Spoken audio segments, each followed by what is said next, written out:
Et bonjour tout le monde, c'est Bonjour tout le dimanche. monde. Bienvenue à PJF TV, ça fait plaisir de vous revoir. Aujourd'hui, c'est Pile à nouveau, Choco Panda sur le chat.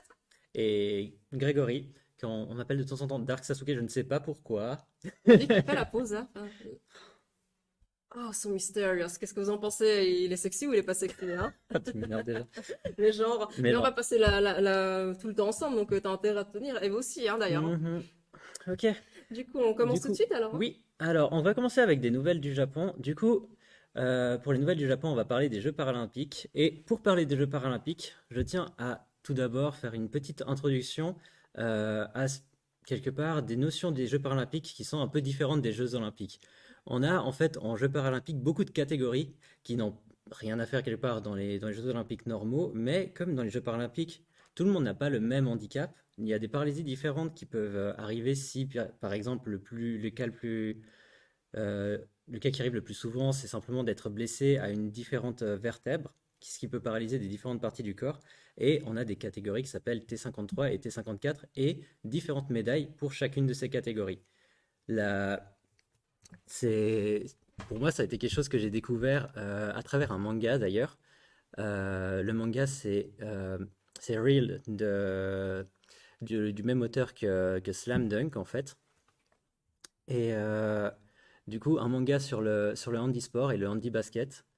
Et pour revenir aux actualités du Japon, on a la Suisse qui a gagné pas moins de 7 médailles d'or, 4 médailles d'argent et 3 médailles de bronze aux Jeux paralympiques, avec notamment Marcel Hug, qu'on appelle le Swiss Silver Bullet, qui a gagné à lui seul 4 médailles, donc aux 800 mètres, 1500 mètres, 5000 mètres et marathon, chose que normalement, typiquement, on ne verrait jamais dans des Jeux olympiques normaux. Normalement, les athlètes font rarement plus de 2 ou 3 médailles d'or.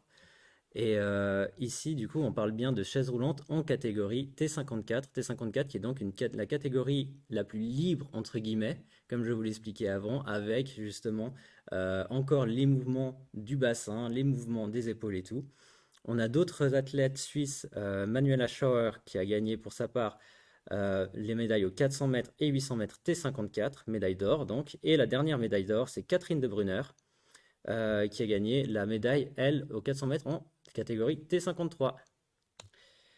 Le Japon, lui, il est 11e avec 13 médailles d'or, donc encore plus que la Suisse, 15 médailles d'argent et 23 médailles de bronze, 3 médailles en athlétisme par Tomoki Sato, la délégation japonaise qui avait, elle, 200 athlètes, donc on va dire une bonne délégation par rapport à la Suisse, je ne sais pas combien ils en avaient, mais certainement moins. Je crois que c'était Ah oui, non, 21, 21, ouais, 21. 21 pour la Suisse, voilà, exactement.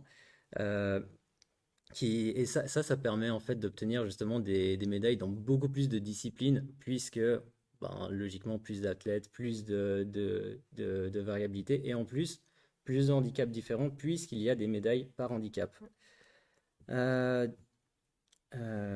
ouais, et du coup, ils ont pu obtenir notamment en badminton, en natation, en paracyclisme et en tennis en fauteuil roulant. Du coup, on peut dire bisous à nos athlètes. Mhm. Avant de continuer plus loin, je crois que Grégory a oublié le sommaire, hein.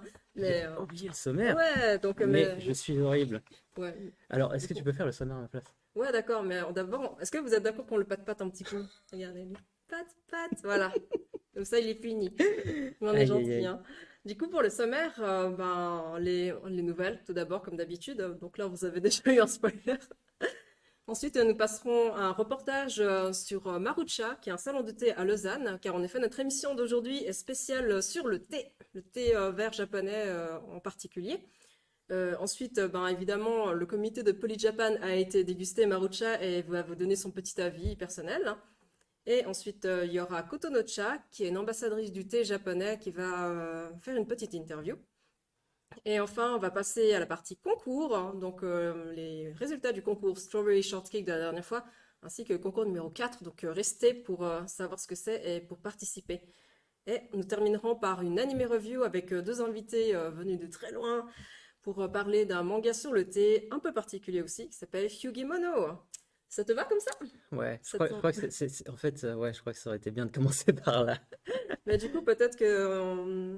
est-ce que par hasard, on pourrait comme juste avoir en image l'image du manga là, parce qu'elle est vraiment très belle là. Puis comme ça, Ah tu peux oui. nous en parler un petit peu plus en détail. C'est combien de personnages qu'on suit? Alors, en fait, on suit plusieurs personnages. Certains vont souffrir justement d'handicap, d'autres non. Un personnage notamment va subir un accident et va voir sa vie en fait basculer de quelqu'un qui d'ailleurs était assez imbu de lui-même à quelqu'un qui va du coup se retrouver handicapé, un peu en difficulté. Et c'est très intéressant à suivre. C'est une histoire, honnêtement, c'est un manga seinen. J'ai dit que c'était par l'auteur de Slam Dunk, qui lui est un peu plus connu, un manga sur le basketball, qui était donc dans le Shonen Jump. Donc Slam Dunk, c'était vraiment shonen. Là, on est vraiment dans le type seinen. C'est des histoires plus dures, c'est des histoires qui parlent de handicap, mais vraiment, c'est rempli d'espoir. Les personnages, justement, leur but, c'est d'essayer d'aller aux Paralympiques.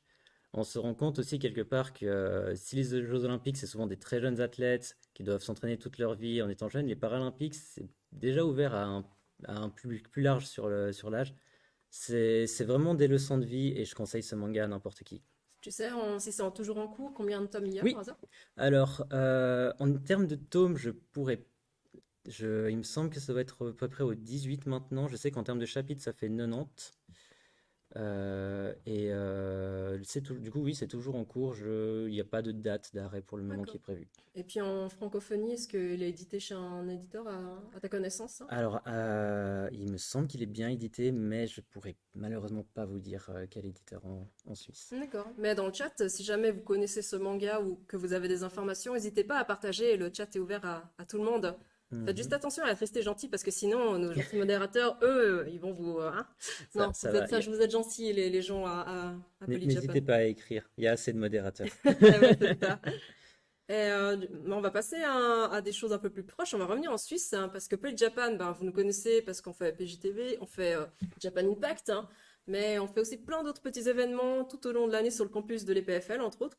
Et le dernier que nous avons fait, c'était la rentrée universitaire. Donc on essayait de se faire connaître. On a commencé Mhm. par la CEFA, mais avant ça, il y a une très très très grande nouvelle à annoncer. Hein.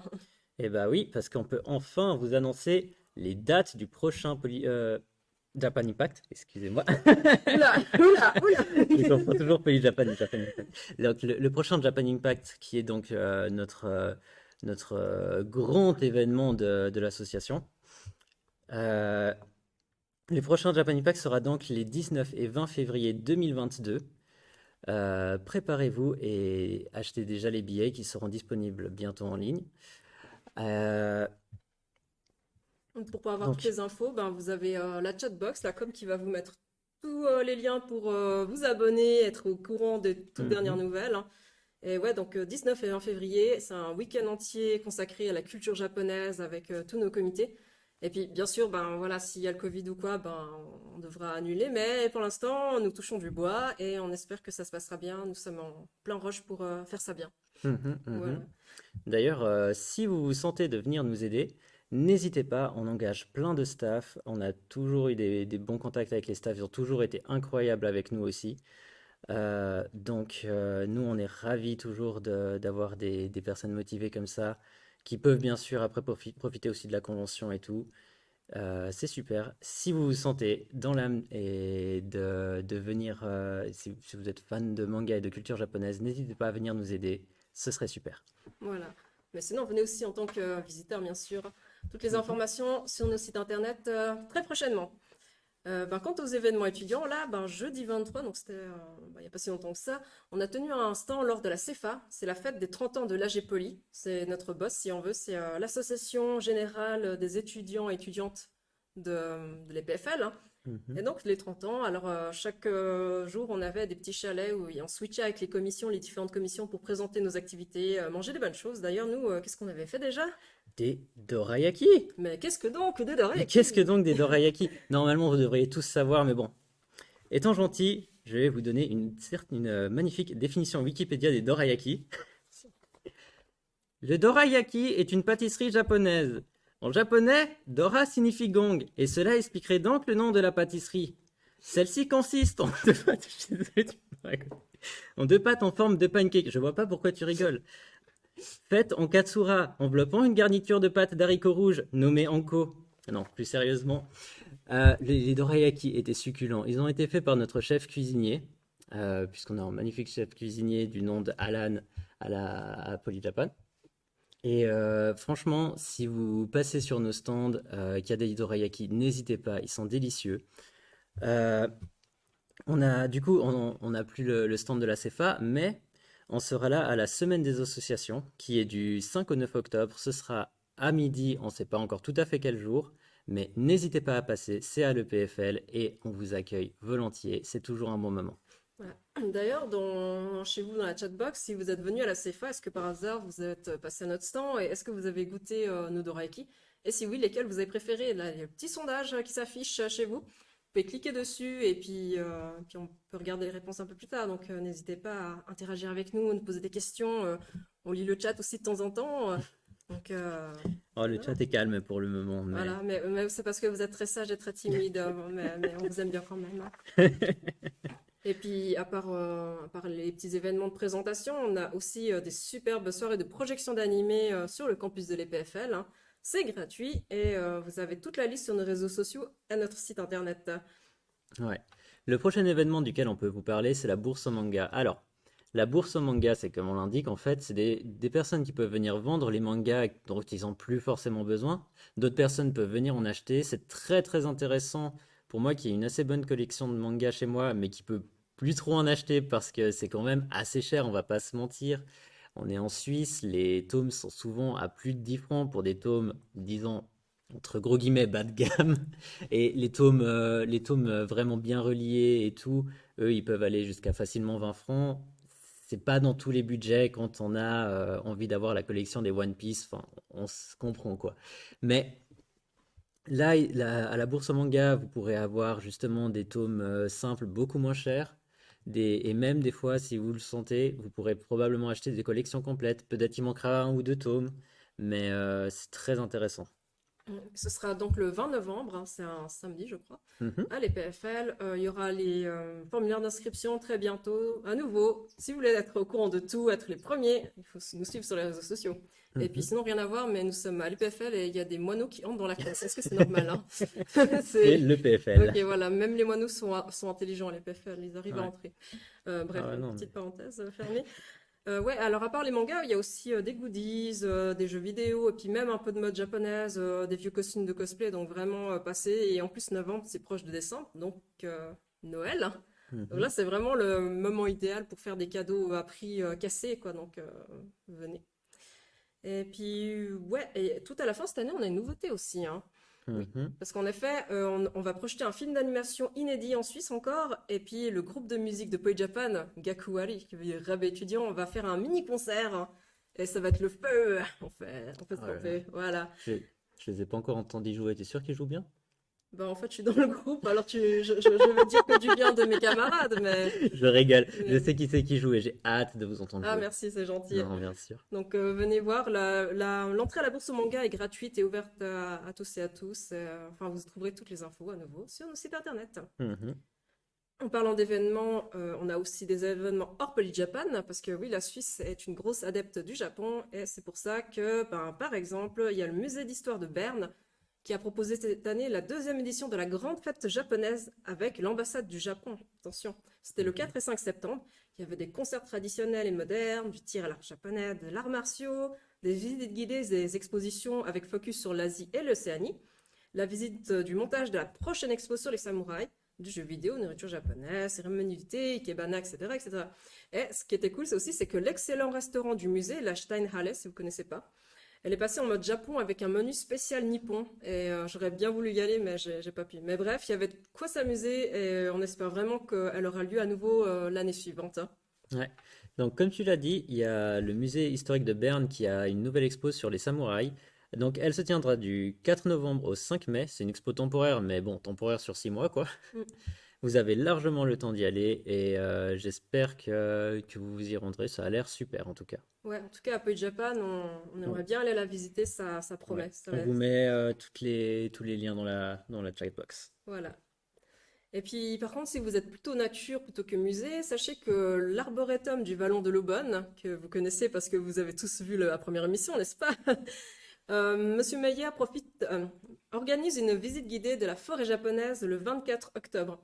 C'est sur inscription et puis vous trouverez toutes les informations sur le lien que la commune va vous balancer maintenant. Et Mhm, c'est aussi en lien avec l'automne de la culture japonaise, hein, du consulat du Japon. mhm, Chaque année, ils regroupent vraiment tous les événements un peu japonisants dans un site internet, donc c'est très pratique, hein. Si vous ne savez mhm. pas quoi faire cet automne, ben, allez jeter un œil à ce site qui est vraiment très très sympa. Il y a eu une question très intéressante sur le chat. C'est vrai? C'était, enfin, est-ce qu'on aura le... Bon, alors, il y aura un karaoké en CO3, ça, c'était peut-être pas la question la plus sérieuse. La question sérieuse, c'était, vous aurez la possibilité de vendre de la nourriture aux projections. Ah Et non, là, alors oui, il y aura le karaoké pour la BAM, hein. Ça, il y aura un karaoké, c'est sûr. Et puis on est en train de faire les mesures pour qu'il y ait le moins de problèmes possible au niveau du Covid et tout. mhm, Et puis la nourriture durant les projections, ce sera plutôt des nourritures fermées pour le moment, je pense. Donc des pockys, des choses comme ça. Mais ouais, bref. Si vous avez d'autres questions, n'hésitez pas à écrire aussi directement à la communication. C'est eux qui ont tout le savoir mhm. pour vous. Voilà. Oui, Et du exactement. coup, on fait la prochaine news, hein. Ouais, la prochaine news. Du coup, la prochaine news, c'est que au cinéma va sortir le fameux le film, pardon, Ghost in the Shell, donc un film de 25 ans enfin, qui est sorti il y a 25 ans que je n'ai malheureusement pas vu. Ah mon Dieu, il n'a pas vu Ghost in the Shell. Peut-être que étais-tu encore petit et innocent, donc tu n'avais pas l'âge. J'étais né il y a 25 ans. Je pense que je regardais Le Roi Lion. Ah ouais, Ah, peut-être. ah non, oh non, pas Disney. Non, Non, je rigole. j'adore ça, mais peut-être que tu étais un peu jeune en effet alors. Oui, je t'avoue que j'étais un petit peu, j'ai raté le coche, désolé. Non, mais je préfère que les enfants ne regardent pas des trucs trop violents à un certain âge quand même. Ouais. Alors justement, je l'ai pas vu. Ça a l'air assez, comment dire. Bon, tu vas pouvoir mieux nous en parler. Là, l'annonce, c'est que vraiment, il ressort au cinéma en 4K dans plusieurs salles. Alors, franchement, c'est pour fêter les 25 ans. Honnêtement, moi qui ne l'ai pas vu, ça m'intéresse beaucoup. Je sais qu'il y en a qui aiment. J'ai entendu aussi des avis positifs, des fois un peu négatifs sur le film. Plus d'avis positifs. Je pense que c'est encore un, moi qui ne le connais pas, que c'est un film japonais assez un peu perché, on va dire. Mais tu vas pouvoir nous en dire plus. Perché, je sais pas, mais à la base, Ghost in the Shell, c'était un manga de Masamune Shirow, je vais y arriver. Ça se déroule dans un futur dystopique hein, où la majorité des humains possèdent des extensions cybernétiques, hein. Et l'héroïne, la sergent Kusanagi, elle fait partie des premières personnes à être vraiment entièrement androïsée, si on veut. Et donc elle se pose des questions sur mais est-ce qu'elle est vraiment elle? Est-ce que c'est son ghost, son esprit qui fait qu'elle est elle? Vu qu'en fait, ben, à un moment donné dans le film, on voit qu'elle croise quelqu'un qui a exactement le même modèle qu'elle. Donc ça vraiment, ça parle de l'unicité d'une personne, Mhm, l'individu, où se situe l'âme, le corps, enfin mhm, toutes ces mhm, questions philosophiques, hein. Et c'est vrai qu'on peut vite être submergé par le rythme, par les questions, par aussi l'ambiance qui est vraiment dystopique. C'est vraiment une ville qui a été imaginée sur Hong Kong, hein, mon pays d'origine, du coup je suis très contente, hein. Et on voit les rues sales, mais en même temps très modernes. Enfin, il y a ce mélange et c'est vraiment vivant en fait. C'est pas tout lisse quoi. mhm, Et pour moi, c'est une œuvre qui est majeure et je pense que c'est les 25 ans en 4K, ça vaut la peine de jeter un œil si vous avez l'âge parce que ça reste quand même un peu violent. Ça parle mhm. de cyber-attaque, de terrorisme. Là, ils sont à la recherche du dangereux hacker Puppet Master. Et puis ouais, ben, il y a des flingues, il y a des explosions et de la nudité, du sang. Donc ouais, c'est pas pour tout le monde, mais c'est vraiment très intéressant. Et ce qui est marrant, c'est qu'au début, le manga était plus en mode un petit peu fun. Enfin, il y a des touches d'humour, tandis que le film, là, il est vraiment très dark, très ben, les années 95-2000, là où on... Bah, d'ailleurs, Matrix, hein, pour eux, c'est Ghost in the Shell, c'était un petit peu leur inspiration favorite pour leur film que tout le monde connaît d'ailleurs. Donc voilà. Mhm. Donc oui, pour moi, il faut aller le voir. Et puis dans le chat, dites-nous si vous êtes intéressé à le voir aussi. Si vous l'avez vu, hein. Ouais, ouais, si vous l'avez vu, ce que vous en avez pensé. Ben, là, on parle vraiment du film de 95 parce qu'il y a plein de versions différentes des animés, des mangas, tout ce qu'on veut Mhm. des réadaptations un petit peu tristes de Netflix en mode PS2. On va pas se le Avec le cacher. truc avec les gros yeux là? Non, Non, c'est juste qu'ils ont fait de la 3D où t'as l'impression que c'est des cinématiques de PS2. Mais Ah, ah, super. voilà. Ouais. Alors, Mais bah moi, il faudra vraiment que je découvre ça en tout cas.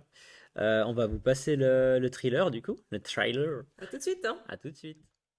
On est de retour, et puis je sais pas à quel point vous avez pu voir le trailer ou pas, parce que ça a bugué, Mhm. mais enfin, on verra.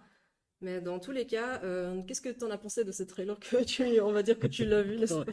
on va dire que je l'ai surtout vu plusieurs fois il y a longtemps. L'image qu'on retient beaucoup, c'est cette femme en tenue d'Ève qui saute dans le vide. C'est vrai que c'est assez marquant. Mm. Euh, Honnêtement, ben, c'est un peu ce que tu l'as bien décrit avant, en fait. On voit tout de suite la société dystopique, on voit l'animation japonaise, on voit vraiment quelque chose enfin, de très marqué, un peu dans le style. Moi, je trouve que c'est un peu dans la veine de Akira, tu Oui, vois. tout à fait.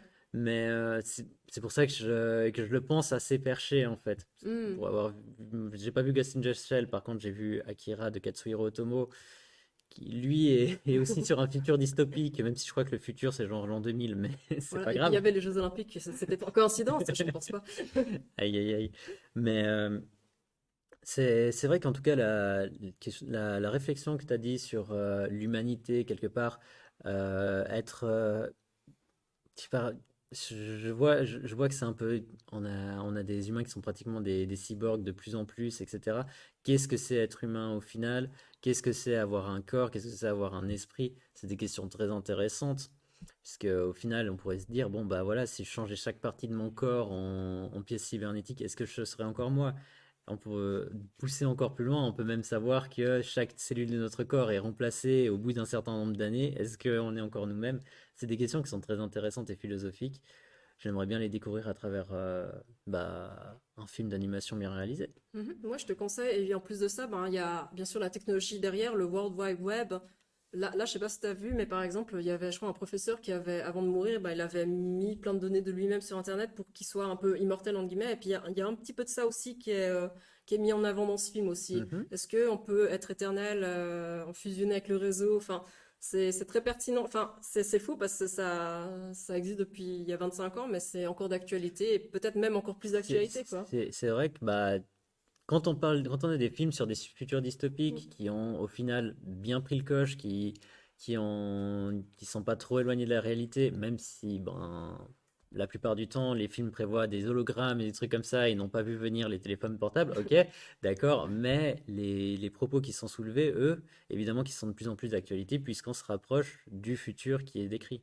Ouais, ça fait un peu peur quand même, mais bref, je pense que c'est pour ça que c'est, si vous êtes adulte, c'est un film que vous pouvez avoir. Non, mais vraiment, c'est Non mais pas pour oui, les c'est enfants, vrai, quoi. c'est pas tout public, il faut Voilà, bien non, c'est pas insister tout là-dessus. public, hein. Mais voilà, si ça vous intéresse, toutes ces questions, et que vous avez envie de voir juste un chef-d'œuvre, parce que c'est vraiment un chef-d'œuvre de l'animation japonaise, au même titre qu'Akira, foncez le voir en 4K, parce que là, il a été tout rénové, remastered, il est vraiment très fluide, comme vous avez peut-être pu le voir dans la bande-annonce, hein. Qui Donc elle n'est voilà, malheureusement pas forcément ouais, fluide, je mais sais pas. bon, on vit avec notre temps, ma foi. D'accord. Peut-être qu'en 2050, on aura des, des connexions fluides. Moi, je sais pas, quand tu regardes Star Wars avec leurs petits hologrammes qui bug au moindre truc, Ouais, ça c'est mais marrant aussi. ce que j'ai trouvé intéressant, c'est que tu aies dit qu'en fait, ça te faisait peur, tu vois, quelque chose comme ça. Hmm. Moi, c'est plutôt quelque chose que je trouve intéressant, et au final, si on arrive justement à passer ces choses philosophiques de se dire, bon, est-ce que je suis vraiment moi-même, etc., ça peut être des inventions qui peuvent apporter des choses au monde. Après, évidemment, si on discute que 2 minutes comme ça, on va pas Oui, non. pouvoir faire le tour du sujet, mais c'est quelque chose qui, moi, personnellement, ne me fait pas si peur que ça, et je trouve Mhm. ça ultra intéressant. Je pense que c'est peut-être parce que t'as pas vu aussi les cyberattaques dans le film. Peut-être que tu changeras d'avis Ok, après. peut-être je changerai d'avis après en, Oui. en ayant vu le Hmm. film. Mais pour l'instant, peut-être qu'on peut passer Mhm. au reportage, hein. Bien Tu le sûr. présentes, hein? Oui, alors pour vous, en exclusivité, Genre, quoi. On se non, prend la allez. tête déjà. Non, non, on ne se prend pas la tête, mais on est allé filmer le premier salon de thé exclusivement japonais à Lausanne, qui s'appelle donc Marucha. On a pu interviewer les deux personnes qui tiennent ce salon de thé, et enfin, je pense que honnêtement, on pourrait tout de suite mettre le reportage qu'on a fait. Ça donnerait déjà à peu près Mhm, ouais, bien sûr. toutes les bases, puisque toutes les questions sont répondues nos, par ces deux personnes. par les patrons, on va dire. par les, Voilà, par ces deux magnifiques personnes. voilà. Et du coup, lançons le reportage et puis découvrez ou redécouvrez Marucha. À tout de suite. Bonjour, c'est David, je suis le patron de Marucha. Bonjour, c'est Tomoko. 私は、マルチャで仕事としてはバックオフィスの仕事をしながら、実は、エコールクラブミグロで日本語教師の仕事もしています。その関係でこういう本を書いたり、あとは日本語の生徒さんが来てくれたりします。Marucha, c'est le premier salon de thé japonais à Lausanne. Nous avons ouvert en février 2018 et depuis nous servons thé et pâtisserie japonaise. Alors, personnellement, j'aime beaucoup le thé depuis très très longtemps. J'ai toujours préféré le thé aux autres boissons chaudes.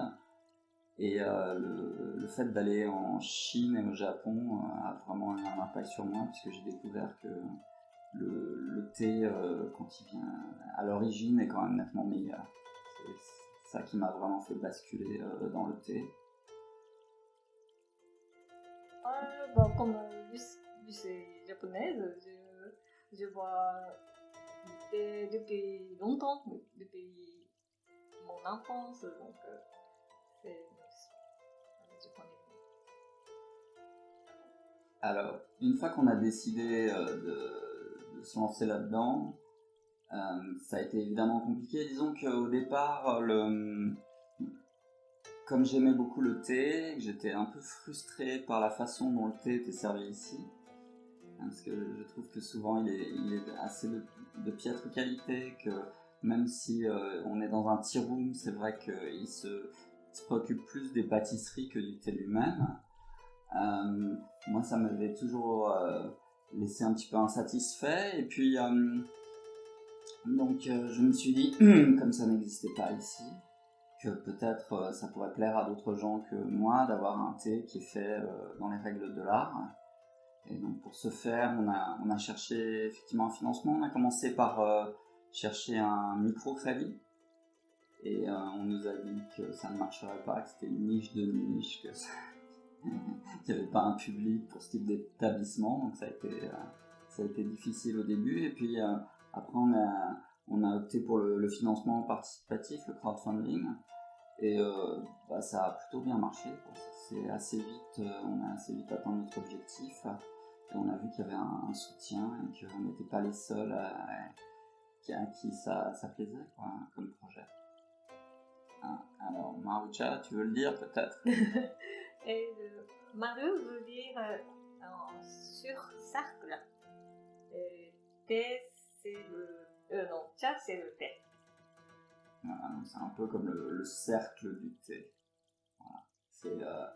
C'est le logo, et puis aussi c'est un peu un symbole comme ça. Nous sommes spécialisés dans le thé japonais pour plusieurs raisons. Une des raisons, c'est tout bêtement parce qu'on trouve déjà du thé chinois dans plusieurs endroits, alors que le thé japonais est moins répandu. Et comme le thé japonais est aussi de grande qualité, on trouvait ça dommage qu'il n'y ait pas des endroits où on puisse en profiter. Et puis, il y a le fait qu'au Japon, il y a des certifications, on peut trouver des thés sans pesticides, des thés biologiques. Et c'est vrai que le Japon étant un pays très carré en général, et étant allé sur place, je leur fais confiance. Donc quand c'est marqué que c'est certifié bio, c'est certifié bio.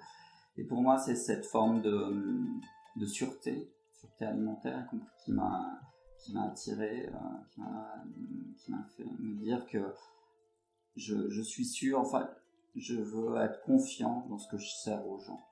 Je veux me dire, je leur sers quelque chose de bon au goût et de bon pour la santé. Et de ce point de vue-là, le thé japonais remplissait mes critères. Le thé japonais se distingue du thé chinois et je crois, si je dis pas de bêtises, du thé coréen, parce que je connais moins bien le thé coréen. Il faut bien se rendre compte que le thé en Corée, je crois, c'est quand même une production qui est assez limitée. Donc j'ai eu l'occasion d'en boire, mais pas très souvent. Donc je connais beaucoup moins, je veux pas trop m'avancer. En tout cas, ce qui est certain, c'est que le thé japonais En règle générale, la quasi-majorité est un thé qui a été étuvé, donc qui a été cuit à la vapeur, alors que le thé chinois, pardon, au contraire, est torréfié. Donc à l'ancienne, quand c'est encore fait à la main, c'est dans des sortes de grandes cuves comme ça, et on fait ça avec... on presse les feuilles contre les bords de la cuve pour torréfier le thé. Alors que le thé japonais est passé à la vapeur une première fois pour qu'il reste bien vert, pour arrêter l'oxydation. Donc ça, c'est vraiment une différence fondamentale. Après, on pourrait continuer, il y a beaucoup d'autres choses, hein. C'est un monde qui est très très vaste, mais je veux pas ennuyer les gens, et je connais pas non plus tout, hein, parce que je pense qu'on pourrait passer des mois à chercher le sujet. Nous proposons évidemment du thé chaud, nous proposons aussi des thés froids. Alors, en thé froid, ce qu'on fait, c'est soit des boissons à base de matcha, puisque le matcha, c'est un thé vert qui a été broyé, c'est une poudre. Donc on peut la mélanger aussi bien à l'eau froide qu'à l'eau chaude. Donc on fait des boissons à base de matcha, donc le matcha traditionnel, mais aussi les matchas modernes, avec du lait, du sucre, des choses comme ça, qui sont donc des inventions beaucoup plus récentes, mais qui se font aussi là-bas. Et puis nous faisons aussi tous les jours un thé infusé à froid. Alors ça, c'est une spécialité japonaise. En japonais, ça se dit Mizudashi. mizudashi. Voilà, thé infusé à froid. Et donc, ce thé infusé à froid, c'est assez intéressant parce que, contrairement à beaucoup de thés froids qui sont faits à chaud puis refroidis, là, c'est un thé qu'on met dans une bouteille, qu'on met au réfrigérateur. Donc ça met plus longtemps, évidemment, parce que les molécules sont moins stimulées par l'eau froide que par l'eau chaude. Mais ça donne un thé qui est vraiment très peu amer, très peu astringent, parce que la caféine, etc., sort plutôt à la chaleur. Et c'est un thé qui est vraiment très très doux et qui, au Japon, se boit normalement sans sucre. Mais pour autant, je pense que beaucoup de gens qui sont un peu réticents quand il n'y a pas de sucre peuvent boire ce type de thé avec plaisir. Le thé ici, il est vrai, une image pas toujours hyper positive. Il y a beaucoup de gens qui ont, surtout par rapport au thé vert, une image d'amertume. Et c'est vrai qu'il y a toujours une petite pointe d'amertume dans le thé vert, mais elle peut être vraiment très très très discrète selon les thés. Donc nous on propose, on a pas mal de thés qui sont peu amers, c'est souvent des thés ombragés, c'est-à-dire avant la récolte on tend des filets au-dessus des théiers et ça change la chimie à l'intérieur de la feuille. Je ne rentrerai pas dans les détails, mais grosso modo ça donne un thé qui est très vert et qui est très peu amer la plupart du temps, et d'autant plus quand on le fait à froid.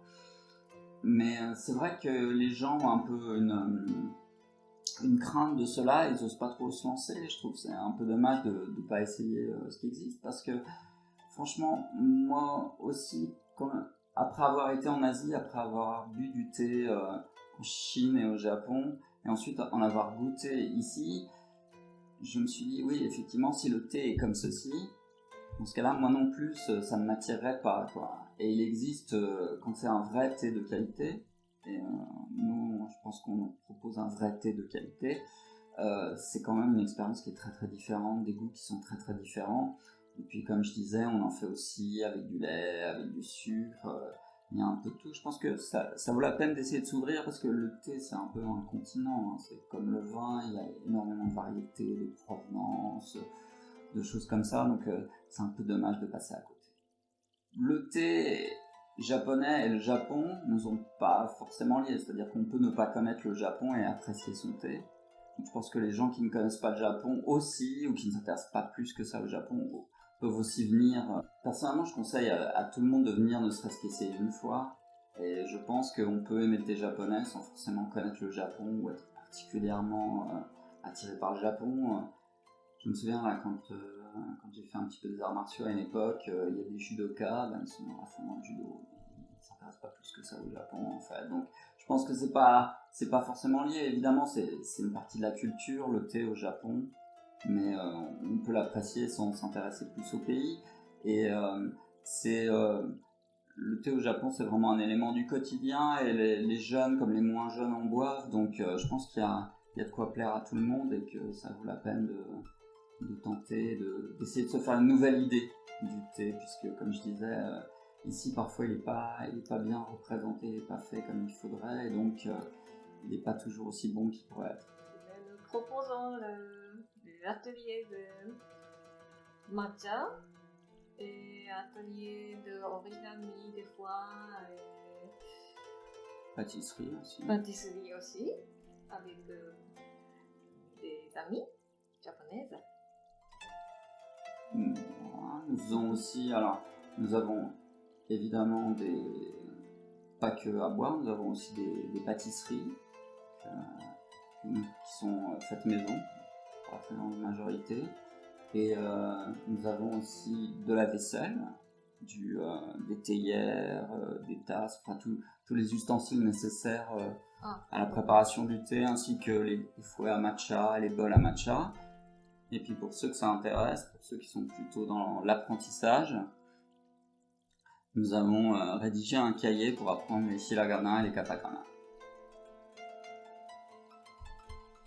Personnellement, j'aime le thé de manière traditionnelle, c'est-à-dire en théière et chaud, quelle que soit la saison, sans sucre, sans additifs.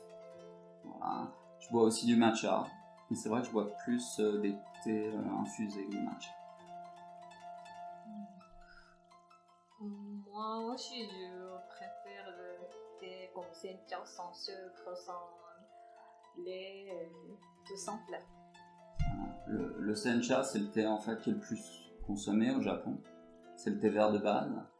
Et donc, il en existe beaucoup de versions différentes, puisque c'est le plus répandu. Donc, parfois c'est une autre variété, parfois c'est une autre façon de le préparer, de torréfier, enfin pas de le torréfier, de le cuire à la vapeur plus ou moins longtemps, etc. Et il existe beaucoup de sencha différents.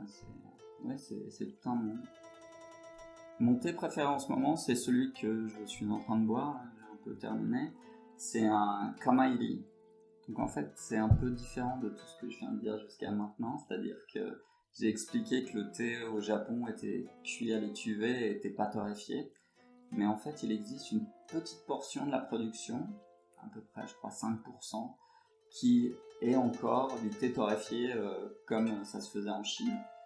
Mais comme c'est du thé japonais, c'est quand même pas tout à fait comme un thé chinois. Donc c'est entre le thé chinois et le thé japonais. Et moi qui bois beaucoup de thé japonais et qui ai aussi beaucoup bu de thé chinois dans ma vie, je dois dire que le mélange comme ça d'un thé qui est à la fois un thé japonais mais différent du sencha classique et un peu comme un thé chinois mais pas tout à fait, je trouve ça vraiment très très plaisant. Et de nouveau, c'est un thé qui est quasiment pas d'amertume, qui est très rond comme ça. Et donc c'est un peu mon coup de cœur du moment. お茶を知らない人におすすめするのはかぶせ茶をまずおすすめします。なぜですか？なぜかぶせ茶ですか？苦味が少なくて、ヨーロッパの方にはたくさん人気があるお茶です。C'est justement un thé ombragé, comme on disait. C'est un thé qui a été un peu protégé du soleil avant la récolte, et ce qui fait qu'il est très très doux. Alors, c'est la deuxième fois qu'on collabore avec Polyjapan. La dernière fois, on avait fait une présentation sur la cuisine japonaise, qui était donc passée dans la version virtuelle, puisqu'en ce moment, on est obligé de faire un peu tout en virtuel. Et donc, on avait présenté les différents types de cuisine japonaise, les différentes influences, etc. Et c'était sympa en plus quand c'était passé en direct, comme c'était Twitch, il y avait des commentaires, il y avait un côté interactif qui était sympathique. 日本を感じたい人に来てほしいですね。Voilà. ちょっと外国に、日本遠いから Voilà. 行けない。C'est vrai qu'en ce moment, il est difficile de se rendre au Japon. Il est même des fois difficile de se rendre de l'autre côté de la frontière. Donc, le Japon, c'est d'autant plus compliqué. L'Asie, en général, c'est compliqué. Et donc, nous, on essaye donc, d'avoir un endroit qui est authentique, avec des produits authentiques, de respecter la tradition et de respecter aussi le goût de là-bas. De pas trop... pas trop adapter, mais vraiment... retrouver les goûts, les saveurs, les odeurs qu'on peut connaître là-bas. Et c'est le cas chez Marucha. Donc ça peut faire un petit voyage à quelques pas de chez soi, une sorte de petite expérience du Japon pas loin de chez soi. そうですね。いつも、通ってくれるお客さんがたくさんいて、今は4年目なんですが、とても楽しく働いています。いつもありがとうございます。ありがとうございます。Merci à tous pour votre soutien continu, à tous ces clients qui viennent et reviennent et qui nous ont accompagnés tout au long de cette aventure. On espère encore longue. Alors, j'espère que vous avez pu profiter de ce petit reportage. Du coup, on remercie encore les deux gérants qui ont bien voulu nous accueillir et qui ont bien voulu nous répondre à nos questions qui n'étaient pas forcément... Non, on a essayé d'être gentils et eux, en tout cas, ont été incroyables. Ils nous ont même servi gratuitement quelques thés. Moi, j'ai pu avoir un petit peu de leur thé. Honnêtement, j'étais ravi, mais bon, c'est pas moi qui ai testé vraiment. On a d'autres membres du comité qui ont pu faire des vrais tests de thé chez eux et ils nous ont fait une petite vidéo qu'on serait ravi de vous diffuser. Vous êtes dans les alentours de Lausanne et vous cherchez du thé et des pâtisseries japonaises? C'est chez Marucha que vous trouverez votre bonheur et Poly Japan a testé pour vous. On y trouve quelques places pour déguster à l'intérieur et 2 petites devant s'il fait beau.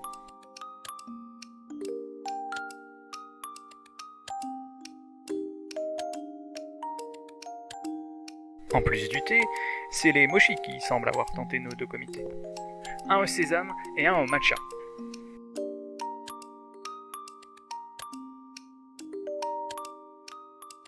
Voyons si ça leur a plu. Je m'appelle Jordana et puis je suis responsable communication en Poly Japan. C'est pas ma première fois à Marucha, c'est la 2e fois que je viens. Mais la dernière fois que je suis venue, c'était il y a des années en arrière. Du coup, je suis très heureuse de revenir. Alors j'ai choisi de tester le Genmaicha avec un mochi au sésame. Et j'ai testé le Genmaicha parce que c'est un de mes thés préférés. Et j'étais très ravie de goûter celui-ci, il est très doux. Et puis l'odeur du riz grillé, elle est vraiment très délicieuse du coup. Et le thé en lui-même, il est très très bon et puis j'en recommande à 100%. C'est un endroit très cosy, il y a des lumières et puis les patrons ils se connaissent vraiment beaucoup en thé et puis ils sont là pour conseiller si besoin. Et par contre c'est assez petit, du coup il faut pas venir nombreux et puis c'est quand même très intime, du coup c'est une super bonne expérience.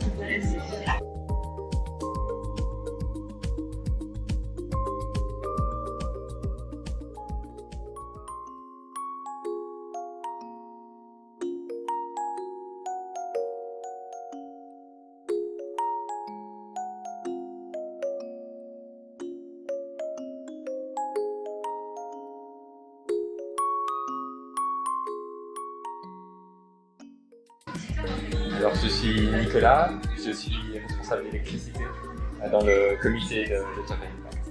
Et du coup c'est la 2e fois que je viens à Marucha.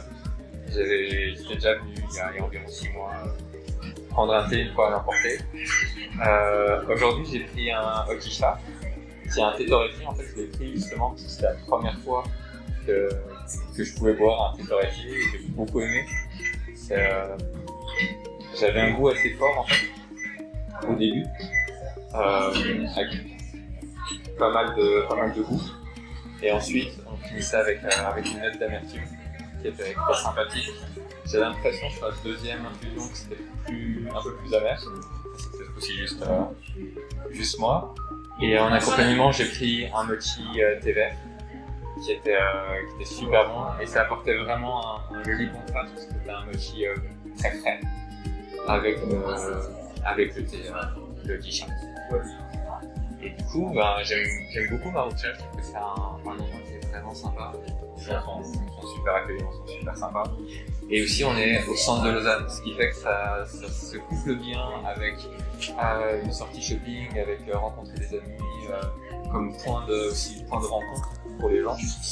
pour pouvoir après de Marucha partir ailleurs, et puis en fait on prend un thé en attendant les gens avant de partir. Je vais très certainement revenir pour tester d'autres thés, des pâtisseries. C'est vraiment un endroit très très sympa.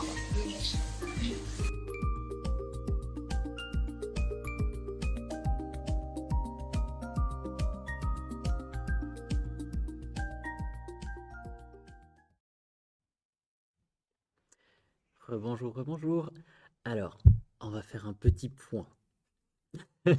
Non, vous avez tous remarqué sur le live en tout cas qu'on a quelques problèmes de connexion malheureusement.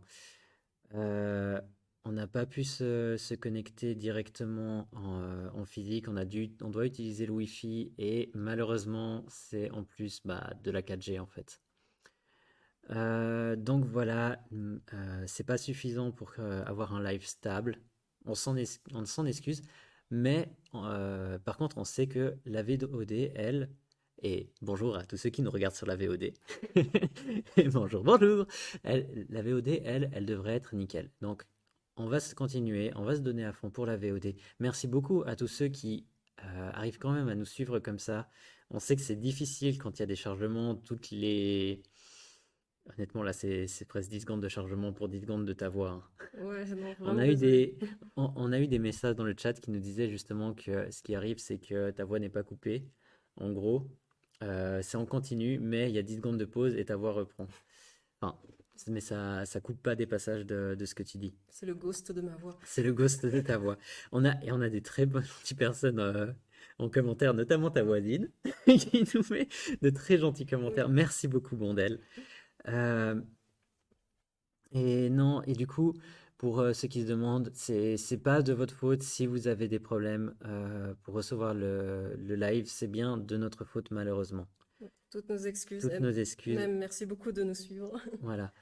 Et du coup, excuse-moi, C'est le sondage. Oui, oui, oui, justement, ça c'était pour la question sur Ghost in the Shell. Ouais. Du coup, qui est-ce qui est intéressé? Et on a eu 67% de personnes qui seraient intéressées d'aller le voir en 4K 25 ans plus tard. Ouais, ou en tout cas de le voir, enfin qui connaissent Oui, pas, de le mais voir qui ont ou été d'aller le restés. revoir. Ouais, et puis il Mhm. y a 33%, le reste ils connaissaient déjà et ils aiment beaucoup. Enfin, Ouais. c'est Bon, normal. après, ça a l'air de faire assez l'unanimité au Ouais. final. Enfin, moi j'ai connu des personnes qui m'ont dit, je suis pas fan. Ouais, mais le film, la Mais série, les Mhm, c'est dérivés, ça, c'est les ça. mangas, ou parce que c'est Je crois que c'était le film. Mais le film. après, Après, t'as aussi le film avec, les vrais mhm. acteurs blancs, voilà, mais ça c'est Ouais, notre bon, ça, histoire. c'est Mais notre on histoire. va passer ça sous silence, sinon je vais m'énerver. Voilà. Aïe, aïe, aïe. Mais donc vraiment le film de 95, t'as des amis qui ont. Oui, Ok. ouais. Je me demande qu'est-ce qui leur a pas plu parce que pour moi bon c'est clair que ça redonne beaucoup à des moments mais je sais pas je trouve que c'est ça qui fait Mhm, le charme de ce film en plus des scènes d'action quoi. mhm. Je sais pas, j'aimerais bien discuter avec tes amis, pas pour les démonter mais juste pour savoir en fait parce que tous les goûts sont dans la nature, hein. Y a pas de Oui. problème, hein. Mais ça Mhm, fait plaisir, ouais, je suis contente de voir que ça marche bien. Donc si mhm, jamais vous découvrez, n'hésitez pas à nous faire des petits commentaires sous la vidéo YouTube. mhm. Et puis, du coup, on se demandait, vu que maintenant vous avez vu Marucha, dites-nous dans le chat, commentez, est-ce que vous connaissiez Marucha? Ou est-ce que grâce à nous, maintenant, vous avez envie d'y aller? Ou que non, c'est pas le thé, c'est pas votre tasse de thé. Mais bref, dis-nous. Et en parlant de thé, peut-être que vous aimeriez avoir plus d'informations sur le thé. Et dans ce cas-là, nous, on vous propose une deuxième petite interview. Il s'agit de Kotonocha, c'est une petite entreprise, je ne sais pas comment dire ça. C'est un consulting en thé japonais et Madame Surmili se fera un plaisir de vous présenter son portrait. On vous dit à tout de suite, hein.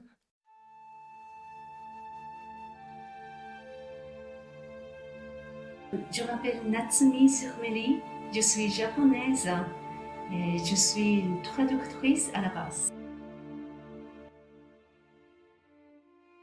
Quand j'étais enfant, alors toute ma famille ont bu du café chaque matin.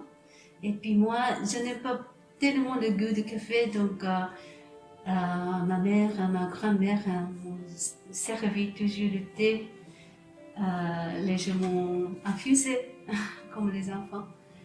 Et puis chez ma grand-mère, il y avait petit théier, quelques théiers, arbres de thé. Et puis pendant les vacances de printemps, c'est-à-dire à la fin de avril et début mai, alors on est allé visiter et puis faire la récolte de thé vert. Et puis ma grand-mère m'a enseigné comment on peut produire de thé vert.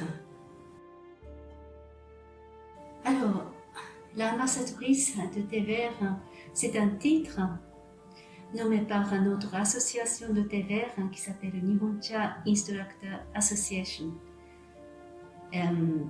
C'est une fonction de la chambre de la promotion de l'exportation de thé vert japonais qui appartient au ministre de l'Agriculture japonais. Notre but, c'est propager la richesse de la culture historique de thé vert, ainsi que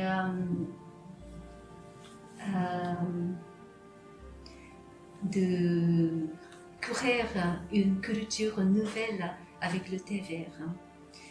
Comme vous connaissez bien, il y a beaucoup de bienfaits dans le thé vert et notre but c'est pour partager cette joie de la richesse de thé vert avec le monde en Suisse. Kotonoha, c'est-à-dire ha signifie des feuilles et koto, c'est des paroles, des mots.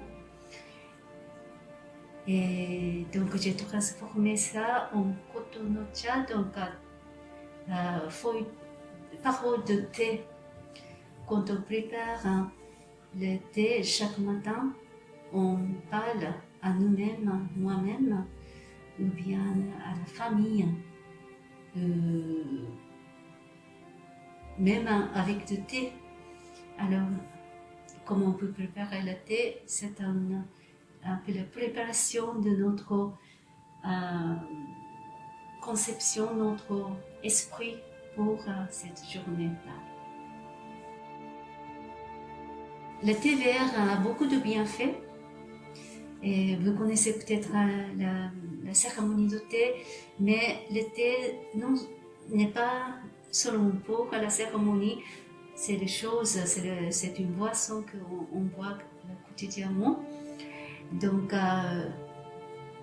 et puis pour préparer le thé différent, c'est vraiment selon le type de thé. Donc, si vous voulez profiter des bienfaits de chaque thé vert, vous pouvez peut-être venir à mon petit atelier à Morges. Ou bien ici à Oshio, je vais organiser quelques ateliers cet automne, cet hiver, selon la situation de Covid, bien sûr. Et puis je vous donne le petit type de la préparation du thé selon le type.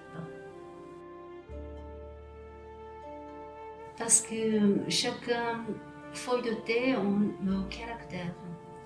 Et puis, il y a 4 types qui sont très importants pour la préparation du thé.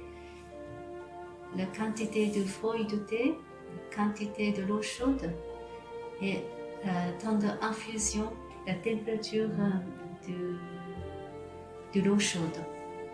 Et puis, si on mélange tout ça, alors on ne peut pas profiter du caractère propre de ce thé. Il peut être trop amer, peut être trop fade. Donc c'est très important de savoir quelle préparation est adéquate à certains thé vert.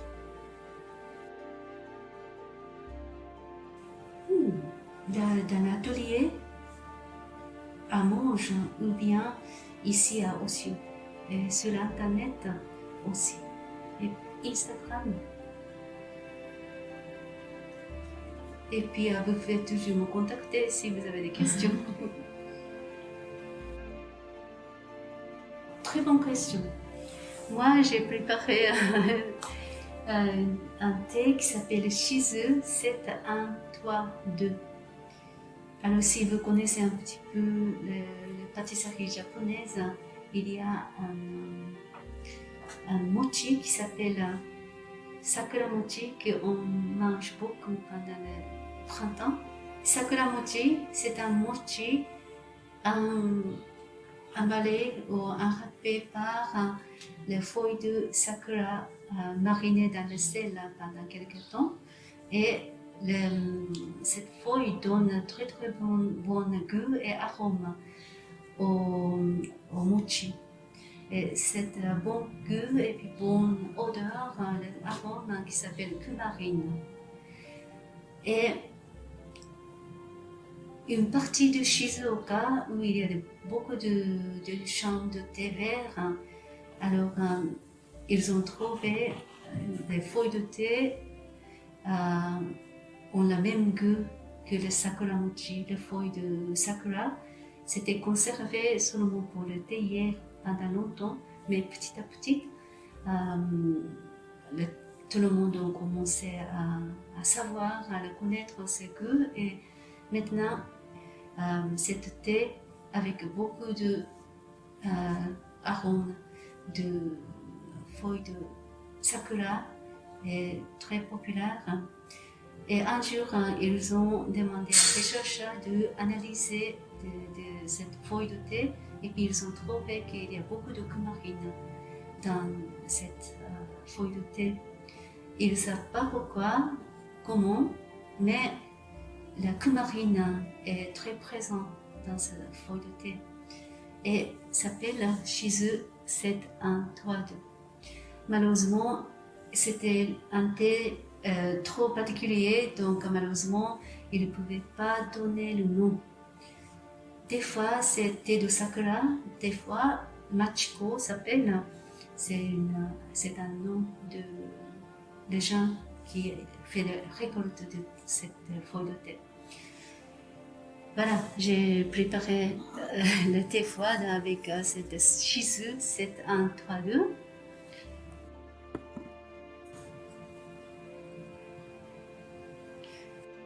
Puis, il faut sentir ce goût de kumarine, la feuille de cerisier dans le passage nasal à la fin de avaler. Et c'est très bon, très frais. Et puis, on aime beaucoup cet arôme.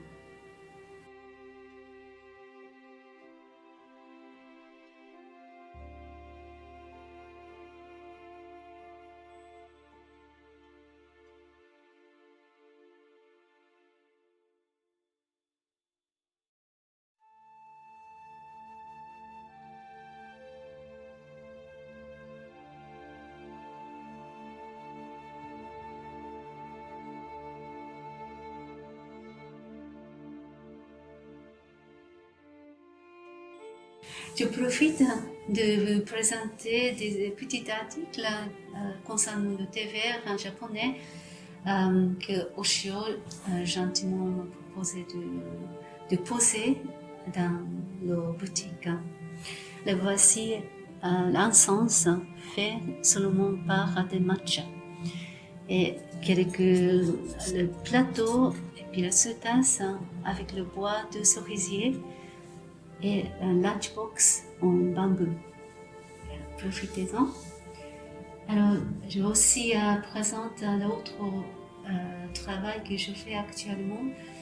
Comme je vous ai dit que je suis traductrice et je viens de traduire un livre qui s'appelle Le vrai Pierre de Coubertin. Alors, on avait l'Olympique à Tokyo cette année. Alors, il y avait beaucoup d'objectifs pour cette ouverture. Plus que 80% de la population japonaise, on était contre. Mais c'était bien fini. Et on est vraiment reconnaissante. Pendant cette période, on a finalisé notre traduction de ce livre concernant le Pierre de Coubertin, qui est le père de l'Olympique moderne. Alors, ça va être publié aujourd'hui ou demain sur l'internet de la Comité international de Pierre de Coubertin en japonais. Donc si vous avez envie de lire l'histoire de Pierre de Coubertin ou bien l'Olympique moderne, alors je vous propose de lire. Merci beaucoup. Alors venez déguster, découvrir de nouvelles facettes de la richesse de thé vert chez Kotonocha ou ici à Ushio. Et contactez-moi n'importe quand. Alors profitez-en. Merci.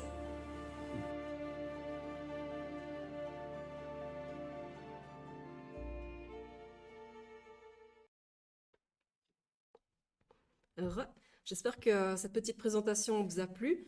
Si jamais vous retrouvez dans la chatbox tous les liens vers le site internet et les réseaux sociaux de Madame Surmélie, vous pouvez prendre rendez-vous chez son atelier à Morges pour une dégustation de thé, des conseils d'infusion, etc. En tout cas, merci beaucoup à elle pour son temps. C'était vraiment super sympa de sa part. D'ailleurs, normalement, on devait aussi vous montrer un mini atelier de préparation du thé, toujours par Kotonocha. Malheureusement, pour des questions de temps et tout, enfin, la rentrée, les étudiants, tout ça, on n'a malheureusement pas eu le temps de le monter comme il faut.